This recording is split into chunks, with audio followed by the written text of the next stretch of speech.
Sobriety came. This sober vet. Don't live, don't live, don't live. Our mission is to normalize sobriety with veterans who are using and abusing substances in a harmful, self-medicating way.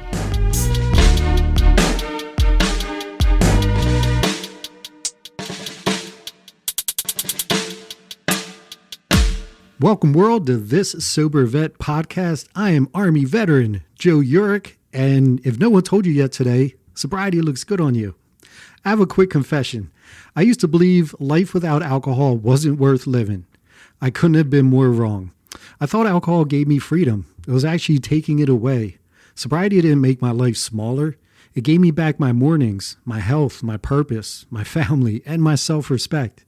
If you're asking why even try sobriety, here's my answer. Because on the other side of that decision is a version of yourself you haven't met yet. The pain of staying the same eventually becomes greater than the fear of changing. One day at a time, that impossible life becomes your normal. If you're a veteran fighting this battle, know this. You don't have to win the war today. Just win today. I am super pumped about today's episode. We are in for a treat. We have with us Navy veteran Barry Tischler, who is a EDD, MBA, CPP, CPRS, founder and executive director. In 2000, sober and working in the field of mental health and addiction, Dr. Tischler graduated from Nova Southeastern University with a bachelor's degree in psychology with a minor in substance abuse and certified as an addiction professional in Florida. After years of work in the field of mental health and addiction, he went on to become an entrepreneur, receiving a patent for a computer invention nationally sold. Dr. Tischler's career then progressed into retail executive management positions with several national companies. He then went on to earn his MBA and doctorate degrees from Nova Southeastern University. He then pursued further licenses as a certified prevention professional and peer recovery specialist with professional certification in trauma and resilience level 1 and 2 from FSU, and returned to the field of substance use disorder, trauma, and recovery. Dr. Tischler now takes his life experience, education, professional background, and passion to serve to lead the Addiction Education Foundation, Inc., and the program director of Second Mission Veteran Sober House. Welcome, Barry. How you doing today, sir? Great, Joe. Thank you for having me. Oh, what an honor. I'm so pumped for our listeners because this is big. You have an amazing story, and I can't wait for everyone to hear. So if you don't mind just jumping right in, of all the branches, what made you choose the Navy? So back in the 80s, it was Top Gun. And as a kid, I always wanted to be a pilot. And, unfortunately, this is part of my story. I mean, it's like even as a kid, it was always what I wanted to do. I just never looked at what I needed to do to get there. So I always wanted to be a pilot, and then Top Gun came out and I wanted to work on Tomcats, be on a carrier. And I kind of was, but that's what drew me to the Navy. Yeah, I could totally relate. Top Gun was an amazing movie. Did you see Maverick, the second one? Oh, yeah. That was a good flick too, right? Yeah, absolutely. Yeah, they kept that moving. So what year did you join the Navy? It was 1986. 86? Okay. Yeah. And did you just do your initial enlistment, or how long were you in for? I was in for about 2 years. Part of my story really involves my drug and alcohol use and what happened while I was in there. So I was actually sober a year prior to going into the Navy, and went to Great Lakes. And once I got out of Great Lakes, I immediately relapsed. I had 30 or 40 years to really make my life work out on my own will, and it just never, ever did. Even back then, every decision I make was a bad decision.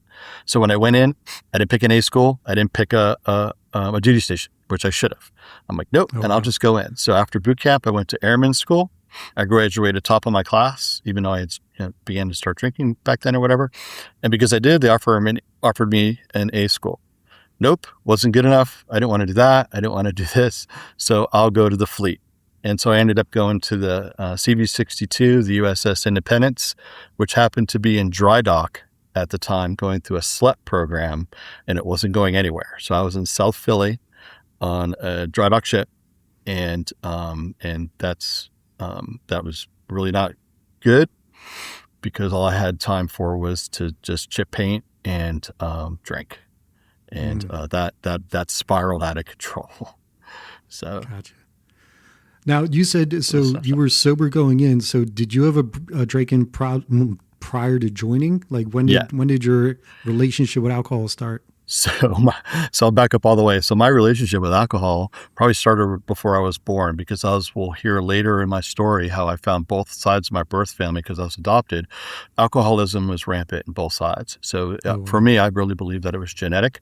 But my first experience with alcohol, I was in preschool. And my parents were having a party. We were at a friend's house. All the kids were in the backyard. I went inside, grabbed a six pack of Schlitz, went out back, sat on the air conditioner, and started drinking them. And I can remember walking around the backyard, like not really able to see a whole lot of stuff, like bumping my head. But I remember, like, I sought it out at that age and drank. And I was always fascinated with alcohol. The bar, the lights, the wrappings. It sucked me in. I wanted it. I started, drinking probably as early as the 4th grade, just seeking it out, somehow internally knowing that was my solution. Smoking pot and drinking by my freshman year in high school, which was my last year in high school. They threw me out after my freshman year. I started, drinking heavily and just partying. It was the 80s, and that's all I really wanted to do. Bounced around jobs, drinking, ended up in rehab. From rehab, I went to a halfway house. And in that halfway house, I got about a year sober. And that's when I decided to join the military, having that first year of sobriety. But I was 17 years old. I had a 9th grade education, and I didn't even have a GED. So right after I joined and went in, when I got to my duty station, they brought me down to a classroom. I took a test, and a couple months later, I got my GED in the mail. So, that's how I got my high school diploma, was on my duty station once I had gotten there. And I had big aspirations for the Navy. It's just like, I really wanted to serve. I really wanted to do a lot of things. I really wanted to work on Tomcats. I really wanted to, excel. And I was meritoriously promoted out of boot camp. But there again, just like for the rest of my life, my drinking and my drugging got in the way. I ended up getting in a lot of trouble. I ended up getting, confined to the ship. I was always in some kind of a scrape where they were, punishing me. And I went to Navy rehab in Philadelphia, and then I got out. And again, I wanted to stay sober. It was really, really difficult. It was pretty much an environment of people just drinking on the ship. It got so crazy. Like, this is some of the stuff that I would do. Like, they would have me confined on the ship for restriction. I would slide down the ropes of an aircraft carrier to get off the boat so I could go in town to drink. Wow. That's how bad it was, Jeez. And it wasn't because I had to, it's because I wanted to. It was just nuts, and just constantly getting into scrapes, going before mass, until finally I popped a UA, and then they were like, that was it. So I drank and drugged my way, out, which isn't what I wanted. I wanted to serve, always. Yeah, that is definitely tough. And I could relate too, because when I drank, when I was in, I loved it. I was so in love with alcohol, the way it boosted my confidence, the way it made me interact with the other soldiers in the barracks, like just everything about it. And I got lucky, or I was not lucky. It depends how you look at it. But my first duty station, you only had to be 18 to drink. It was at Fort Bliss in El Paso, Texas. And once I got there, I was like, wait, we can drink? So now here I am, no adult supervision. I could go down classics anytime I wanted with $1.25 and get a King Cobra 40 ounce with a wide mouth. And that was enough to get a buzz on. And yeah, like I said, at the time, it was phenomenal because I was having a blast, but I did not realize how I was setting myself up for failure in the future. Absolutely. When you would slide down those ropes, how would you get back on the ship without being seen? Because you're not climbing back up the rope. Oh, no, I'd go back on the normal way because I wasn't supposed to be off. So I would just try and blend in like I was just coming back on, salute the flag, and, back on the ship like everybody else returning, when we were supposed to. But yeah, like the enlisted clubs, they were all 18, down in Norfolk. And we were just, in Philly, we would just go out in town. We would just get in scrapes. We would get in fights with locals. It was just, it was, Yeah, I mean, unfortunately, that took the priority, and it shouldn't have. And I really wish that I was more mature and in a different place, and was really capable. Because alcohol, it didn't matter if I was in the Navy or anywhere else. It was always my solution, and it was always what came before everything, and it was always what took everything away from me. Right. And it would take much more later on. Mm-hmm. Yeah. So let's talk about that. So after the Navy, after you tried sobriety again, what happened after that? So, I mean, it's kind of a long story. I ended up getting 3 DUIs, and I went through about almost 6 rehabs before the age of 21. So, I Wow. mean, when I got out, it really accelerated quickly. Right? I was actually sentenced to, in my 3rd DUI, they sent me to a short-term rehab, and I was like, fine, I'll get through this. I'll just go back to what I was doing. And they were like, no, you need long-term rehab. And it was either that or go to Rikers Island for 3 years. So, Oh wow. this is how quickly my addiction accelerated up until, at the age of 21. So they sent me to this long-term facility, and this place really saved my life. It was upstate New York. It was called The Family. And I stayed there for almost 2 years. And I ended up graduating program and actually working there, and started going to school, and I was working as a chef. Um, but, I hadn't, and I won't, come to the end of myself for quite a number of years. And so when I got out, I didn't do what I was supposed to do. I really didn't continue to go to meetings and continue to put my sobriety first. I started focusing on other things, what I wanted. The girl, moved to Florida, this and that. And so I did. I met a girl, and we ended up moving to Florida. And as soon as we got down there, my addiction just again, took over control. I was going out, I was partying, I wasn't concerned with her anymore. I had gone down there to start school. I didn't. I ended up, getting a job and working. And then what happened is I got arrested. I got arrested for cocaine. And it was an area of Fort Lauderdale that, the policeman was pretty honest with me. He said to me, he goes, because up north, you'd go in the city and it wasn't, really a problem. But down in Florida, you didn't do that kind of stuff on the street. And he told me, he goes, if you would have gone into that house to get what you wanted, he goes, you wouldn't have come out. So they arrested me. And little did I know that they had just started the drug court treatment program.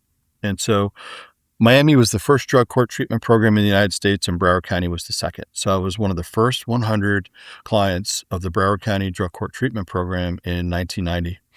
And, Wow. and so, like, if you were to look at my entire life, it's almost like, like a heart monitor, up and down. Like, I'm up, I'm sober, I'm down, I'm not, I'm up, I'm sober. So it's like I have all these points and all these places and people along the way, men along the way that were really important to me, and places like the family and the man that ran the family, drug court, and my counselor in drug court, that these places and these things really saved my life, and kind of kept, like you were talking about in the beginning, it kept me alive for the day. It kept me alive for the moment until I was, ultimately, really ready to get sober and to do the deal.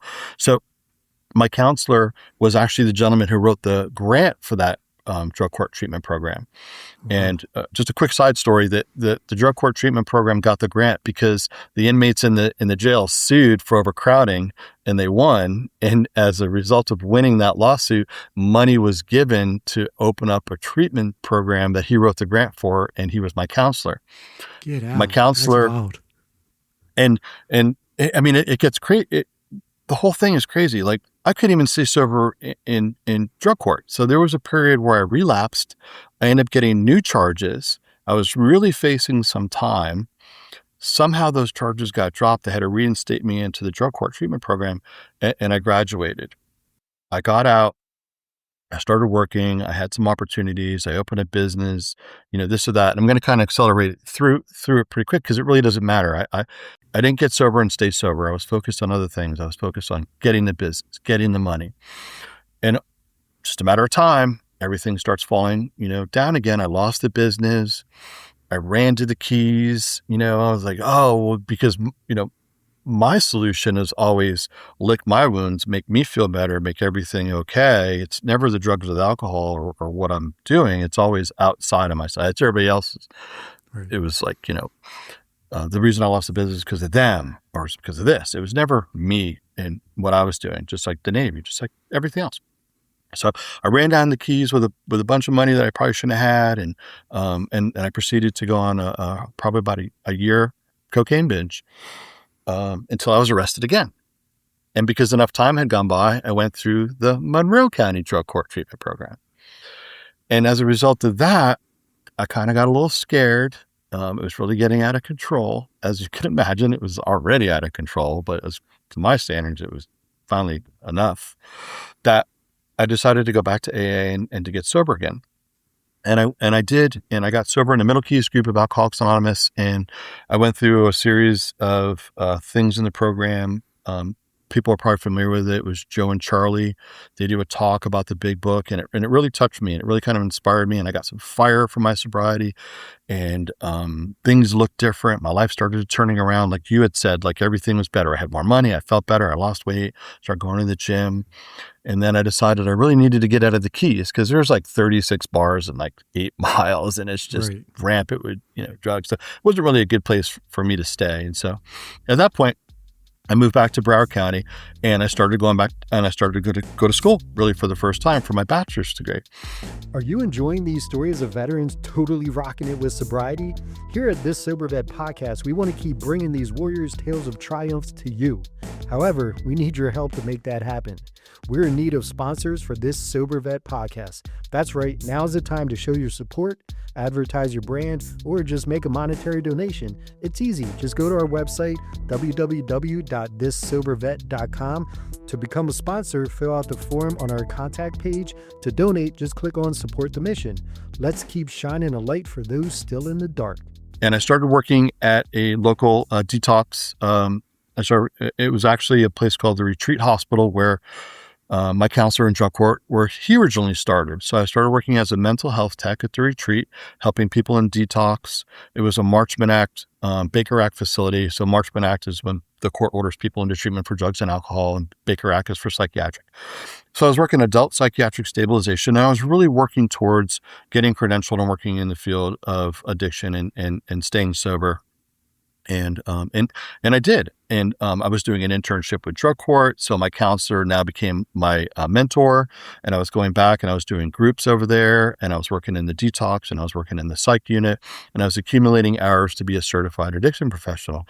And I did. I had gotten certified, and I started working at the hospital as a CAP, and it was great. And it's always until, right? It's always until. So while I was getting my bachelor's degree, and the minor was in substance use, I started getting carpal tunnel, and I was like, oh man, I really wish that I had something that I could take to the computer lab that I could wear on my wrist so that it wouldn't get sore. And there wasn't anything. So I'm like, wow, that's crazy. So like I invented this thing that you wore, like while you're on your mouse. It was like a mouse pad that you wore. And I got some people to invest in it. And one of them was a guy who played for the Dolphins and who I had known back in Jersey, and just started building momentum. All of a sudden we got written up in, this was like back when the internet first came out. This was like the 90s, right? This was like when all of a sudden there was Google for the very first time. And so like we got written up in PC Magazine, we got invited to the electronics show, we produced these things, and I got hundreds of letters of people telling me how thank you, because it really prevented me from getting carpal tunnel. It was really kind of thing. It was just like this, it was just this neoprene pad that you strapped to your wrist and you used it while you're on the mouse. And I actually still use mine. Nice. And so this thing started taking off. And so I'm like, yeah, you know what? I probably need to leave the field because now I'm an entrepreneur, and we're going to take this thing to a national market, and we're going to sell it on TV. And we did. And we did all these things, and it was going really, really good.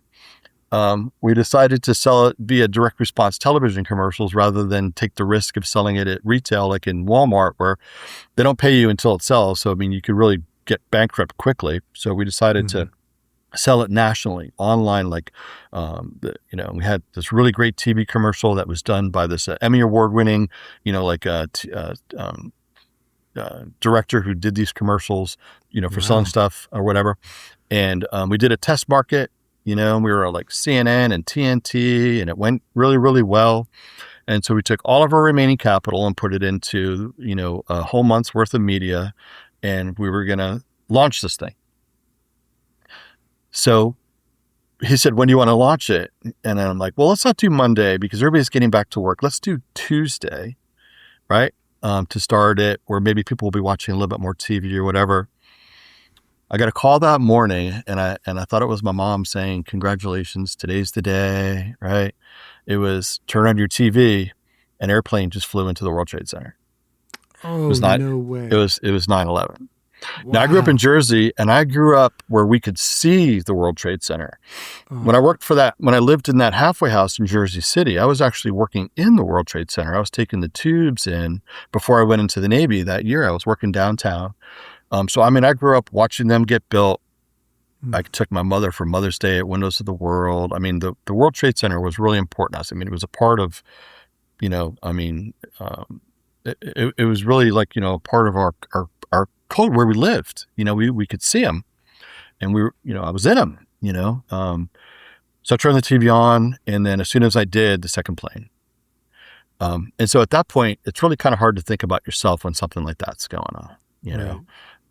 And so I knew shortly after that, and I know you remember, the only thing that you watched on TV for the next few months was that. So nobody saw our commercial, and it was really kind of hard to think of us at that time.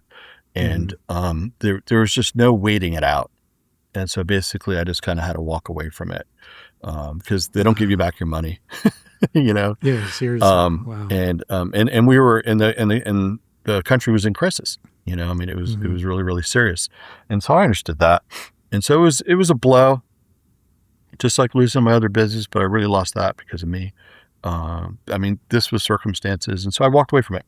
And so I decided to, I'm like, again, the geographical, I need to just get out of Fort Lauderdale now. This didn't work. My buddy had moved up North Florida. I'm just going to move up there and just get back into retail. I had owned furniture. I went from restaurant business. I know I jump around way too much, but I moved to Florida because early on, I grew up in the restaurant business, and I went up, when I was in a family, I started working in a resort. I went back to work as a chef, and then I moved down, and that's what I was going to do. And then I ended up getting into retail, and I met a guy, and we opened up a furniture store, and that was the business that I lost. And so I said, I'm just going to go back up there and just try and get a job, go back to work. And I did. I got a job with a furniture company. I ended up managing and staying there. But during that time, I was still drinking and drugging. It didn't take me to losing everything for a couple of years. And during that time, I met my wife, our relationship was really based around that. And we ended up having one daughter and then another daughter. And then the housing bubble hit, and I wasn't making the money that I was making in the furniture business. So I went and I started managing big box retail. And that's when, I started managing super targets, and I started, going from there. But that's when it, really kind of spiraled out of control, with even more so my wife's addiction than mine.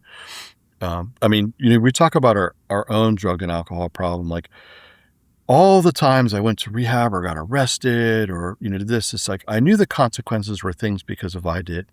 But when you're involved in somebody else and they have a severe drug and alcohol problem, that addiction can really bring you to your knees. It's just like, we had two small kids. Things were happening where they were being endangered by her use. And it was scary. I felt, like trapped and paralyzed, and I didn't know what to do. And I knew like things were really, going terribly wrong. And so I asked for a divorce. And as a result of that, it got really, really messy. Her family kind of turned on me, and they wanted to blame me. And so then here I am. And this is where it really starts to get bad. So now I'll tell you exactly where I'm at. I'm out of work. I'm in a house in foreclosure. The cars are getting repossessed. And now I'm fighting for custody of my children. Okay. Jeez. And this is when I got sober. So my sobriety date is 11/25/2011. Okay. So after, all these years working in the field, out of the field, getting this, losing that, getting the relationship, having kids, it spirals. Okay. And so, I'm separated from my children. I'm going to court to fight for them. And it took almost a year. I'm by myself. And like I said, I'm going through all this because this is where like drugs and alcohol took me.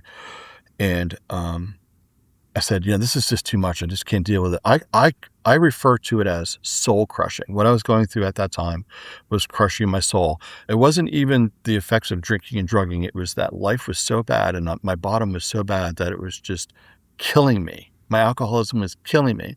And I wasn't even necessarily drinking every day. So a couple months go by and I'm trying to figure everything out. And I stop at this gas station and they have Heineken's on sale for 50 cents. I'm like, perfect. You know what? I just need a break. I just need to step away from this for a night and just chill out. I'll just buy a couple. So I do. I go home and drink them. I go back, I'll buy the rest. Next thing you know, I'm at a bar. Next thing you know, I'm downtown looking for dry goods and things that I should be doing. Next thing you know, it's 2:00 in the morning, and then I'm in my Dodge Charger that's almost being repossessed, and coming out of an area that I shouldn't have been in, and the lights go on. And I'm getting pulled over. Now, I don't know how many of your listeners have ever been to Daytona, but if you get pulled over in Daytona at 2:00 in the morning and you've been drinking or drugging, guess what? You are not going to be let go. You're going to be arrested. And so Officer Cole comes up to me and says, what were you doing over there? Were you getting drugs? And I was like, yeah. He's like, do you know the guy in the car? And I'm like, no. And then he says, do you have money to tow this thing? And I said, yeah. And he goes, well, that's what you're going to do. And I didn't know why. And I said, why are you doing this? Why are you giving me, and he didn't answer me. But I told him, I said, I promise you that I will make good on this opportunity, because he didn't arrest me. He actually called a wrecker and they towed my truck back to the house. A few years later, so let me tell you, this is when I got sober, and I'll tell you quickly like what happened after that. But a few years later, I would call Officer Cole every year to thank him and to kind of let him know what was going on. And one year I couldn't get a hold of him, and I was actually going to a meeting. I must have been about 4 or 5 years sober, and I stopped on the way into the meeting. There were some Daytona Beach police, and I said, hey, is Officer Cole working tonight? They're like, Cole? They're like, no, man, he went to the other side. I'm like, what are you talking about? He's like, yeah, he's not a police officer anymore. He's a 1% biker. He's with the Warlocks. I'm like, what? So maybe there was something going on that night that I didn't know about, and he didn't need to do my paperwork because he had other things on his agenda. Wow. But it was like, talk about God working anonymously, right? Jeez. So he did. He let me go. And the very next day, I woke up and I walked back into the door of Alcoholics Anonymous, and my sponsor was there. And that was my first surrender. And so that was when I really surrendered to the fact, they talk about, I surrendered to my innermost self that I was an alcoholic. I finally accepted my illness. I finally accepted my alcoholism. You would think a normal person, after all the years of charges and rehabs and drug courts and loss of businesses and a lot of other stuff, that you would have finally said to yourself, yeah, man, you're like, you need to do something about this, right? Like if somebody would have told you had cancer 30 years ago, you probably would have done something about it. It's no different. My life was, extremely unmanageable and out of control multiple times. So I really had my first honest surrender, and I had nothing left. I had no one to call. I had no place to go. I had no plan B for the first time in my life. And so I just finally said, here you go, God. I don't know, how I'm going to be able to figure this out or what's going to happen, but I'm just going to turn it all over and just, walk through it. And as slowly by little, as I started putting my sobriety first, things started to get better. I got full custody of my children. I got a job. Nice. I got another job, and I started getting sober, and I started helping people. I started doing service work. I did the deal. I did what I should have done years and years and years ago, right? I should have been responsible enough to take responsibility for my alcoholism and my drug addiction when I learned about it years ago. But it really doesn't matter, because if you're not ready and you're not willing to accept it, it's not going to work, Right. So, I really had to finally have no ego left. That I finally came to the end of myself. I had finally come to the end of me, and I turned over and things started getting better. But after a couple of months, I had my second surrender, and it was really in the form of like a spiritual experience. I'm going to be honest and say that this is what happened.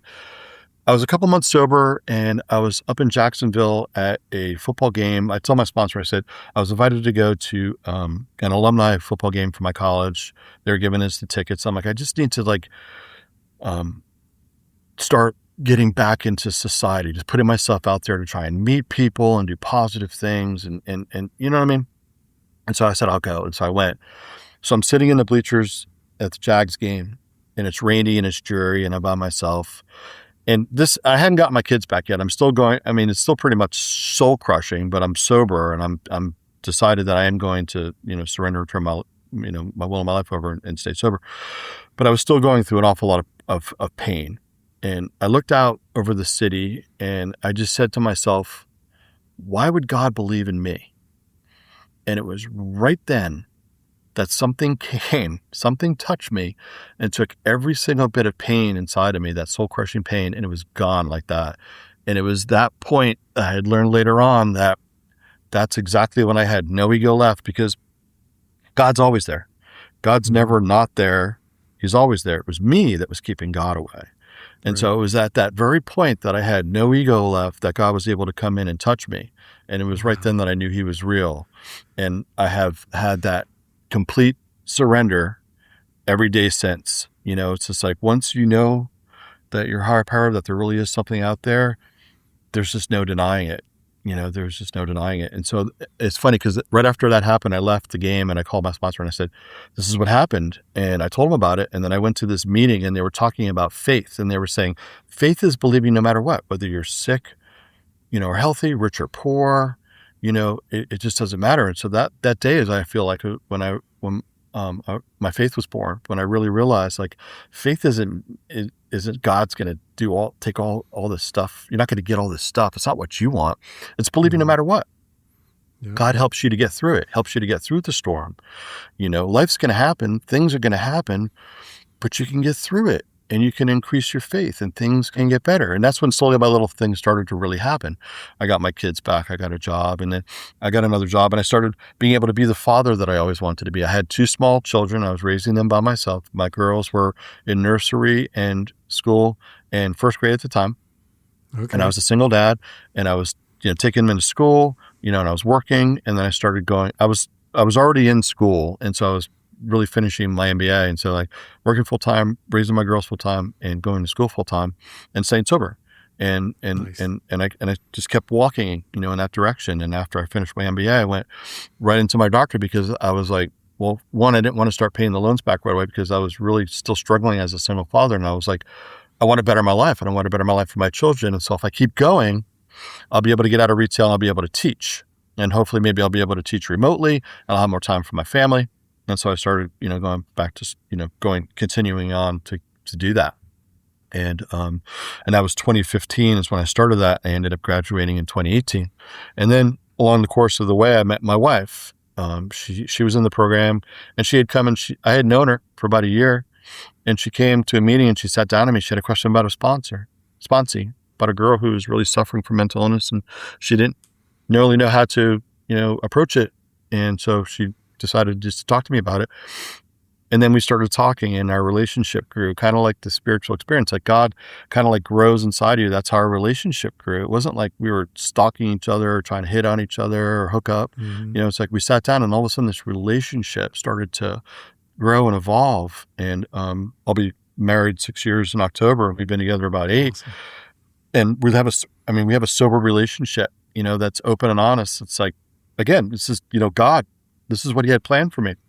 And I still believe that to this day. And it's like, today I'm still going through some difficult things, but I don't have to worry, because when I look back at it, I talked about how I had the chance to figure out my life for all those years, and I never could. Once I surrendered, and once I got sober, and once I started doing what I needed to do, all those things were going to be taken care for me. Like, I've been able to walk through some really serious things in sobriety, some serious pain. My younger daughter had some issues that we had to deal with, and for God in the program, we were able to walk through with her, and now she's doing good, and she's got a job, and she's going to school where she kind of needed some treatment, just a lot of things. But I have a quick What? question. If you don't mind, if we kind of go back a little bit to after this moment, kind of around the time where you met your wife and you're early on in your journey in sobriety. So, what was different? Like, were there any moments when you felt the urge to use again, or were you just like done, and you're like, I'm just not even entertaining that thought? Like, what was your mind frame like?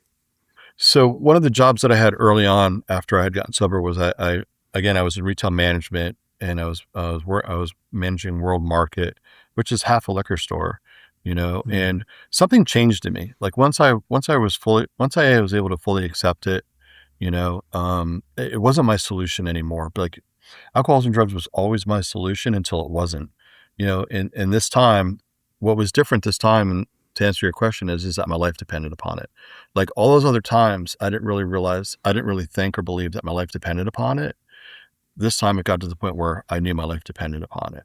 And so I started okay. looking at it like what's in those bottles was poison, and it just wasn't my solution any longer. Like, and I've there's been maybe fleeting thoughts of like, oh, look at that or look at this, but it was never like, ooh, I'd like to drink today, or like, I think I'll take a drink, or I want to drink. It's just Hmm. something. Once I walked through that experience, something inside of me turned around, and Nice. I just knew that no matter what happened, that no matter what, I wasn't going to pick up a drink or a drug. I was going to rely on God and the program and the people in it and my faith, to get me through it. And that starts every day by that complete surrender. It's like, I know some people are in 12-step program and some are. It doesn't matter. There's lots of different ways to get sober and stay sober. I happen to be in a 12-step program, and it's like that first step, I have to do 100%. That's the entryway. Surrender isn't enough. I have to do all these other things in order to stay sober. So I have that complete surrender every morning, but then it's okay. Well, now I'm going to go for right now for today. Now I'm going to, go, um, into the day. I'm going to invite my higher power in it. I'm going to do the next right thing. I'm going to, do the things that I know if I run into a problem, I'm going to call my sponsor. I'm going to go to a meeting. I'm going to be honest with myself, about, what my motives are, my situations. And so, like, that's what sobriety gives me. It gives me the ability, to make these choices because, they talk about, oh, well, people don't understand alcoholism and drug addiction. They think you should have willpower. You should just be a man. It's just like, I have the biggest willpower in the world. I mean, like if you were to drop me in an unknown city at 3 o'clock in the morning and I wanted to get drunk, I would find the money and the Oh means yeah. to go out and get, I mean, Yeah. there wasn't anything that Right. was going to stop me from doing anything that I wanted to do. So I had plenty of willpower. You Hmm. know what I mean? Yep. And I had been through plenty of situations where my manhood wasn't in question. It was just the fact that I was completely powerless over drugs and alcohol. Once you put drugs and alcohol in my system, all bets are off. Right. So every morning I wake up, I have that complete surrender to who I am, and then I go out into the world and I walk through it, with faith and with just um, that goal of that's number one, and then number two, like sobriety, God, my children, and then the rest. And when I approach it that way, everything really seems to work out. Um, Nice. so after I met my wife, we things just, we were able to travel. One of the things we like to do is long distance motorcycle rides. And so, there's things you talk about when you were drinking, like, oh, one day I'm going to ride a motorcycle and I'm going to drive through the Rockies. We're able to do Hmm. that, like the PCH and Oregon and Crater Lake. And so we've been all over the country on motorcycles, and, we were able to take the girls to like all these different adventures and theme parks. And so life got good. And so one day, I had found out um, I had found some members of my family on my mother's side. And so I was adopted. I was born in Bath, Maine, and the birth side of my family's name is Pennell, and so you could trace the Pennells back to the Revolutionary time. There's a town up there called Pennellville, and they built sloops before the Civil War, and so that's who this family was in the Bath area. And I had found them. My birth mother didn't want any contact, but a lot of other people in the family did, and so I started developing relationships with. Yeah, I always thought like there was just my mother and my father, but my mother had 3 sisters and 3 brothers, and on my father's side, he had 4 brothers and 2 sisters. And so I didn't realize there was this whole other part of the family that was looking for me, and so I was able to connect with my birth mother's side, even though I wasn't able to really contact her it's another story, but she didn't want me interrupting her current life. And I respected that. So my wife says to me one day, she's like, I grew up in a town in New Jersey that was Italian, and I always felt like I fit into the town more than I fit into my adopted family who was Jewish. I just didn't look like them. I just didn't feel like I belonged. I felt like I belonged with my friends and all the kids, who were Italian and Catholics. And I felt more drawn to that than I did to where I was at. And so I was convinced that I was Italian. And my wife's like, no, you look Portuguese. I think you're Portuguese. And so it was like just this joke. She's like, just do it. Just do the ancestry. And I was really scared to, because I didn't know if I wanted to find out who my father was. Knowing my track record and knowing like all the crazy stuff that I did, like I didn't even really touch on some of the serious stuff, that all the car wrecks and some of the arrests. I mean, like in my addiction, like it was game on. Like, it was, it had gotten, I'm just lucky to be here. Some of the places and some of the things that I did, but I was kind of scared, like, is my dad in jail? I mean, like, who is he? Because, this, I didn't get this from my adopted family, like who I was. Like I was crazy from the get-go, I mean, like I was, even at a young age, I was getting in serious trouble at a young age. And it just went right into adulthood. So she said, just do it. So I did. And I got the results. It takes a couple months from Ancestry, and I found out that I wasn't Italian and I wasn't Portuguese. I was Scottish, Irish, French, and Northern European, which makes sense because, Bath, Maine, they were all here and, in Scotland and Ireland, Northern European, and they all came over here to Maine, like into Quebec and Canada. And then I got a phone call within an hour. We know who your dad is. He's a war hero. And I'm like, come on. I thought it was just like some kind of a scam or whatever. And this was my first cousin, Claudia. And she goes, no, really? She goes like, well, we saw you and we saw the picture and we got the DNA hits. So on the DNA hits, the first person I'm related to is my Uncle Billy, who is my father's brother. The second person is my half brother, Chris. And then the third one who I'm most related to is my father's other brother, Joe. And then it's first cousins and then some people on my mom's side. And so I started listening to her. She's like, yeah, your dad's one of the most highly decorated veterans in the state of Maine. His name is Thomas Bouchard. Jeez. So my dad, it's kind of crazy because now that I've heard so many stories about him, this was so healing to me, because once I found out who my father was and I found out about him, I was even more healed than I was before. So I'm so grateful this happened. This is God working in my life. And there's a couple more crazy God shots that are about to happen. But once I found out about his history, I found out that I was just like him, because prior to him going in the service, he did a lot of crazy stuff too. And in fact, the stuff that he did when he got out of boot camp, I'm just going to tell you, I have his military record, his service record. If there wasn't a war going on, they probably would have asked him to leave, because he got, after boot camp and when he was stationed for the training prior to going to Nam, he had gotten into a little bit of trouble, similar to what I had gotten into, where it didn't work out for me, but Vietnam wasn't going on. But thank God it wasn't. That wasn't his destiny. So he went over to Nam. He was in 8th Cav and Army 8th Cav. And he was over there and he pissed somebody off. And they put him in the rear, away from his squad, as a cook, right?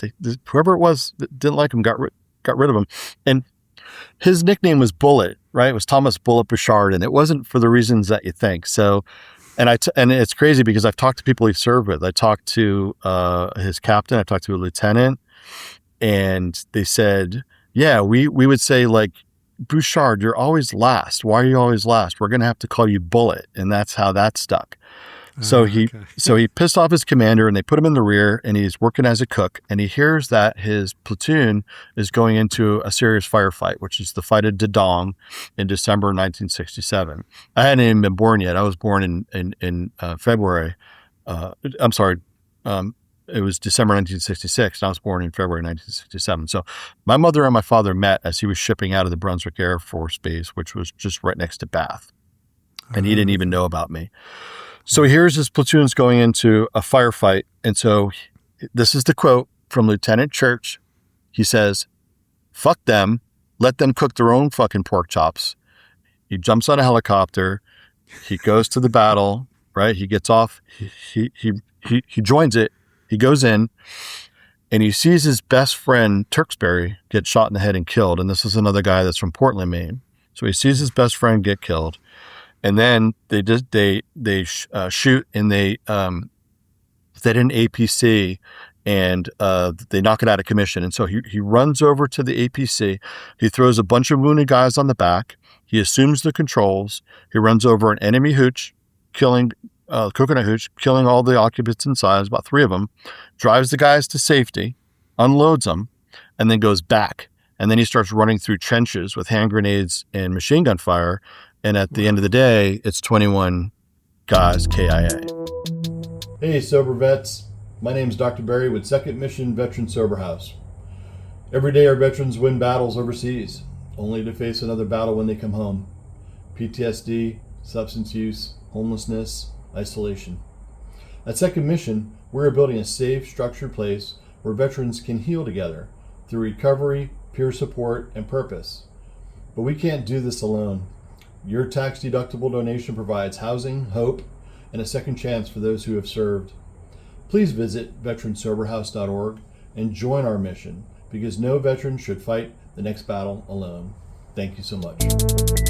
He was awarded the Silver Star, which was upgraded to the Distinguished Service Cross, and he didn't leave the 8th Cab after that. So it was 8th Cab Air Mobile, and at the end of his 2 tours, he ended up receiving the DSC, the Silver Star, 2 Bronze Stars with oak leaf cloisters, Air Medal for 21 aerial combat missions over Vietnam. He ended up receiving the Medal of Valor from the Republic of Vietnam, which is the Medal of Honor pretty much for the for us, and Purple Heart. Holy crap. So he came home disabled, and when he got back home, and again, I'm learning all this. He struggled. Again, he didn't stop doing crazy stuff. He didn't stop drinking and drugging and do all this crazy stuff. But he had this big, compassionate heart. He cared about a lot of people, and he did a lot for vets when he came home.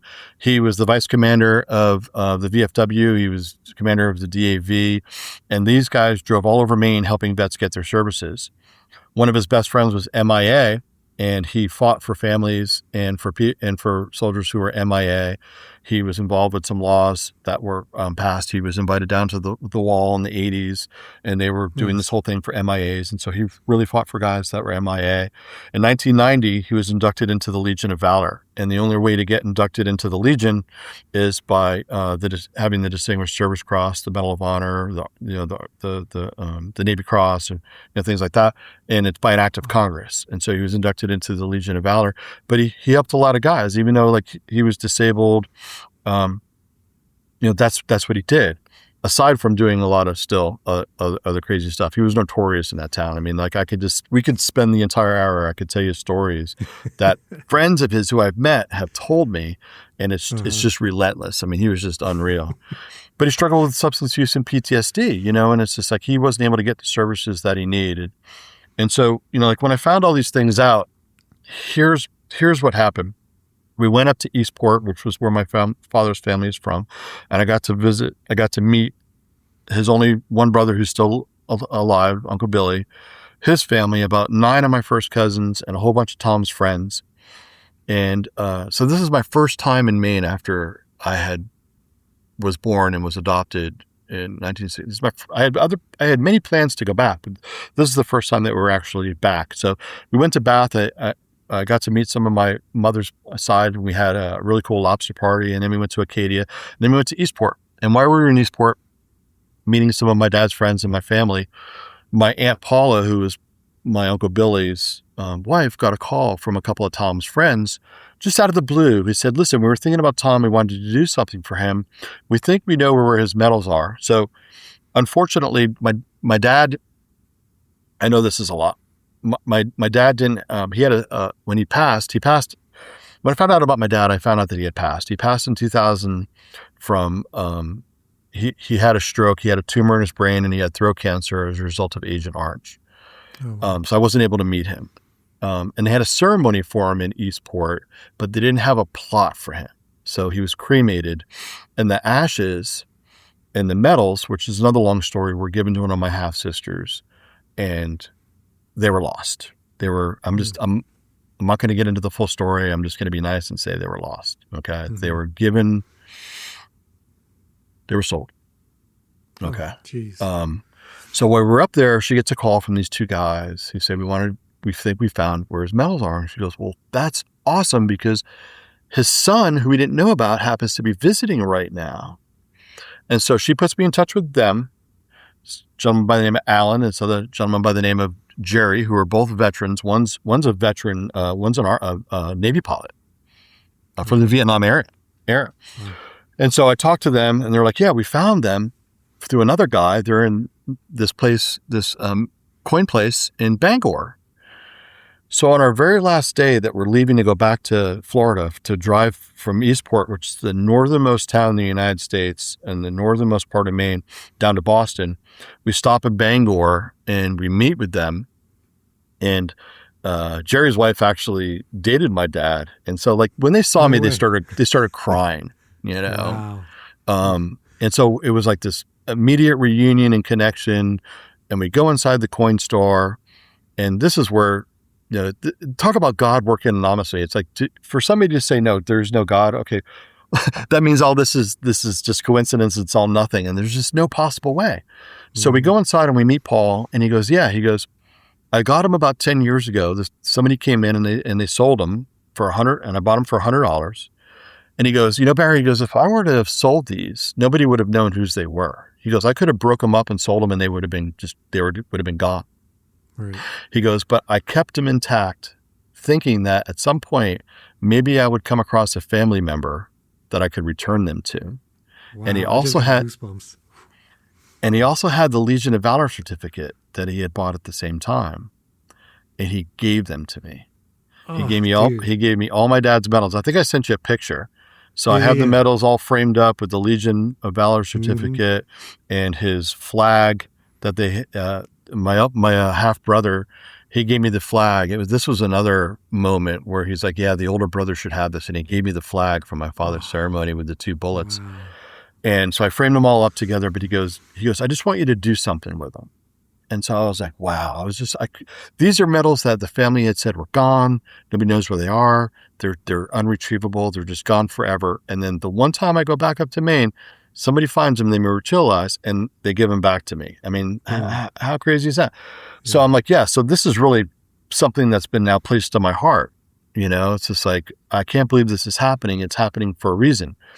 So a few years prior, I knew that I wanted to get out of retail. I knew I wanted to teach, but I said to myself, I really want to give back. So I started a 501(c), the Addiction Education Foundation. We started doing work in the community, Narcan trainings. I started doing trauma and resiliency groups. I started doing groups at drug court. I started trying to do all these different things to bridge the gap, to start dipping my toe from my professional career into my hopefully future professional career. And so I had a nonprofit already set up and going. And I'm thinking to myself, we get back home, I got these medals. I know who my father is. I found out all the things that he did for veterans. And I'm like, I owe a debt. I definitely owe a debt. I wasn't able to fulfill that debt. And my chance at service, my father definitely fulfilled his. And now we've been brought together, and I've been brought these medals, and I do need to do something with them. And so I'm like, what can I do? And I'm like, well, there's a lot of sober living houses all over the place. Most of them aren't regulated. Some of them are good. Some of them aren't. But there aren't any sober living houses specifically for veterans.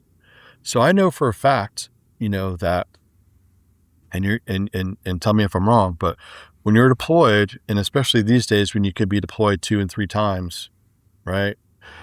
Iraq, Afghanistan, you go for one deployment and they're like, nope, now you're going for another. So a lot of these guys have come back, and the percentage of PTSD and substance use is far higher than it was back in Vietnam. Back in Vietnam, it was about 20%, and the correlation with PTSD and substance use is huge. 20% of people with substance use have PTSD. 75% of people with PTSD have substance use disorder. So, the connection is just huge. And so because of my recovery and my father's recovery, I'm like, I know that that veterans would probably do better in a sober house that's specifically designed just for veterans and first responders. Nice. And so I said, that's it. I'll be able to, open up a house and we decided in Jacksonville because Jacksonville has 150,000 veterans in that community. There's 3 bases. It's a really, really super active military community. There's the Military Department of Veterans Affairs, which is actually connected to the city. The only other city in the United States that does that is Washington. Wow. They have a lot of active military organizations, the Veterans Council of Duval County, the Veterans Council of Jacksonville. There's another military organization I'm affiliated with that's run by a general, plus all the DABs and VFWs. I mean, there's just a huge veteran community, and there's a huge sober community there as well. And so I'm like, this is the perfect place because, a lot of these guys, they get out of veterans court or they get out of mental health court or they get out of jail or detox or rehab, and they don't really have a place to go. They can go to some of the regular sober houses, but I don't really think that they're going to open up to the regular guys that are at the houses. They're going to probably do better if they're in a place where they're with somebody that has gone through what they've gone through, right? Can relate, has that tacit knowledge, that experience, and that will increase their chances of being sober. And the cool thing is that, and it's called Second Mission Veteran Sober House. And, we're going to open it. And the cool thing is that all the resources are there. The treatment's free. We walk them in, get them hooked up with their benefits, and we're going to be there to help them if they have PTSD to walk through their Cat 5, to be there like when they come out, what happened, so they can, if they have to contest it, they have people there to support them because a lot of them don't really know what it takes or what's necessary. So to help them, to really walk them through to get their disability ratings, whatever else it is that they need, physical, mental health, all of the resources are there and they're all free. There's the Cohen Clinic, which offers, free PTSD treatment. There's all these different facilities. The UF Brain Institute's there for TBI, and so it's just really the perfect place to do it. And so that was what's placed on my heart. I owe a debt. I found out who my father was. I found out what he did for veterans. I'm uniquely, it's so crazy because I spent all these years working in the field, getting certified in trauma resiliency, going through trauma myself and going through the recovery process for that. EMDR really, really helped me. And so I've been placed in a position now giving me these medals to really carry that forward and do something. This is where it's all landed. And so that's what we're trying to grow. We're trying to grow. And I really hope that this becomes a blueprint, not just for Jacksonville, but for throughout maybe the state of Florida and the country, because, again, they get out of a rehab, they get out of detox, they get out of veterans court. They need a place to go to help stabilize their recovery, to get them the treatment that they need, because with PTSD, you can heal, to help them heal. And if they heal, they have a better chance of staying sober. And if they're around other people that truly understand, that are fighting for them, that increases the chances even more. And so, we've applied for some grants through the Veterans Health Administration, we've got some support, but it's not easy, working in the nonprofit sector, it's like, trying to get money. There's money for lots of crazy things out there. You see us spending, money on, but, trying to help people, it becomes, unfortunately really, really difficult. So I'm just trying to, and thank you for having me on, to get the word out there, because it's not about me. It's really not about what I'm able to do or accomplish. It really is about trying to help, somebody else, trying to help a veteran to get sober, trying to help them to recover from PTSD. And I carry that on in the legacy of service of my father. Yeah, no, that's huge. You're definitely paying that debt back, and you're multiplying paying that debt back by what you're doing and the foundation that you're starting. And I feel that something you said earlier about, you would think with all the trouble you got into, you would have quit earlier, but you went through all that in order to be here. And I liken that to in my church, in my personal church, our senior pastor, Pastor Amy, she was an addict for years, had issues. One day she walked into a church. She was from Philadelphia. She walked into a Methodist church in Philadelphia and was like, I need help. Like, something has to change. She worked her way up, and now she's a senior pastor at our church, and she had to go through that path. And I was struggling a couple of weeks ago where just everything and anything that could go wrong did go wrong. My wife was way on business, so I couldn't really rely on her. And I knew the devil was attacking me because I was coming up on my 4-year sobriety date. Right. And I know with the more time that I'm sober and the more lives that I can affect through this Sober Vet podcast, the more people we take away from the devil's army. So he was like, I don't want this guy to get 4 years. So he's like literally throwing everything at me. So I went to church. And we're in our summer program. We have a nice amphitheater outside in the back, and it was a beautiful morning. And senior pastor, Pastor Amy, was giving the sermon. And afterwards, I talked to her. I was like, "Can you just pray with me? Like, the devil's coming after me. This is what's happening, and I just needed prayer of protection and support." And she stood there for like 5 minutes and just privately prayed with me. And after that, everything's been fine because I knew what I needed to lean on when I'm being attacked by the devil. And again, she relates because she was an addict. And I know you're going to be such a gem to a lot of the people going through your program because it will be hard pressed for someone to have a story worse than yours. So you're like, dude, I get it. Like, I'm with you. And like, and again, you had to go through that in order to be on the path that you are now. And like you said, the way God touched your life is amazing. The fact that everything happened with Maine, with your dad's side of the family, and I'm going to put a link to that newspaper article because people need to see the picture of you and your dad side by side. Like it's undeniable. So like that whole thing, I was just so pumped about you spreading your story today because you could not make this up. Like it is so amazing. And like, I'm just so proud of you for having the resilience and the intestinal fortitude to make it through all that. And now that you are sober, to turn back around and start helping other people.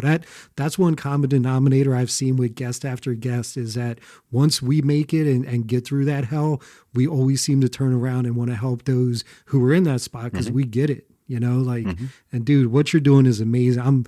I'm so proud of you. And just hearing your story is just, it's an inspiration and it keeps me accountable. It makes me want to continue to stay sober, you know, and it's going to do that for a lot of our listeners too, man. That's huge. You know, what's crazy is that article was published on Father's Day. Oh, that's amazing. Isn't that crazy? But I, like you said, I'm so glad that I did come to the end of myself because when I did, that's when I finally found God. And when I found God, you know, I heard somebody talk about the other day, like they don't ask God to help them keep them sober. They thank him, but God's always going to keep you sober.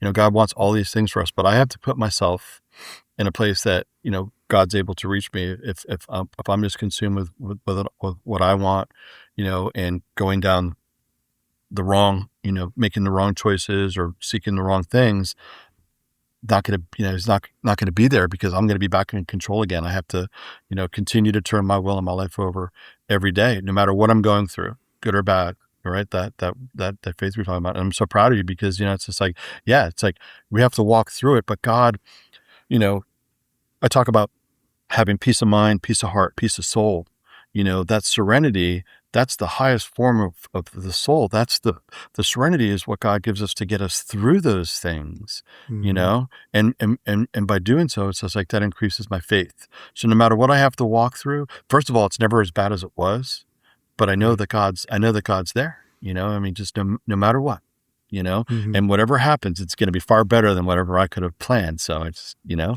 just keep going through it. You know, and you know, in that language of the heart that you talk about, it's just like when you said that you went to the pastor and to pray for you in that prayer of protection, dude, I'm right there with you. You know, it's like I could feel that, you know, and that's real. You know, I pray for that. I have that prayer of protection every day. You know, it's amazing. That's awesome. Know? Yeah. So if there's a listener out there right now that had a similar past to yours, but is currently using and is like, they keep hearing these stories and they're like, you know what? Like, I don't know what it's going to take for me. I know I want to be sober. I'm hearing these inspirational stories. For some reason, I can't let this go. What bit of advice or what would you say to that veteran who's in that situation?